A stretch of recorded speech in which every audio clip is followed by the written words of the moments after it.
Illegal connection kan kuryente, posible subuot na magkausa ning kasulo, sigun sa Kasureko 2. Mga interbensyon tanganing maibitaran na ini, mas pinahigot kan kooperatiba. Uyan report ni Jessica Kalinog. Lambang residensya o establishmento na may supply nin kuryente, dapat igwanin kontador kung saan mahihiling ang kilowatt-hour consumption. Iniman ang pigbabasehan kan mga electric cooperative kung piraan babayadan kada bulan.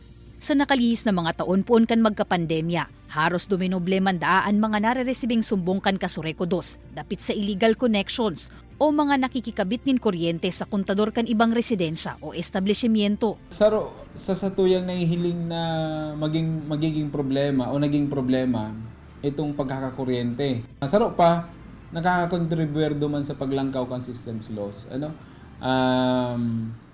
Ang pinakahuri kayan, ito pong ang illegal connection na kung saan tigrereklamo si Kasureko kang kapitbahay dahil halangkawon si kilowatt hour consumption niya. Ito pala may nakatap sa iyang connection. Ang Barangay San Jose sa Banwaan in Pili, napadarahan naman daanin surat kan 2022 dapit sa systems loss kan Kasureko 2 kan madiskubre na ang koneksyon kan kuryente kan ipigmukna na covered court kan barangay nakakabit palan sa poste asin mayo nin sa diring electric meter. Tigtawan kami ning computation from 2010 to 2022 kato si So nagbayad po kaming almost 300 plus si binayadan mi kato. During kang construction kang covered court, so si contractor siguro naglakaw kato.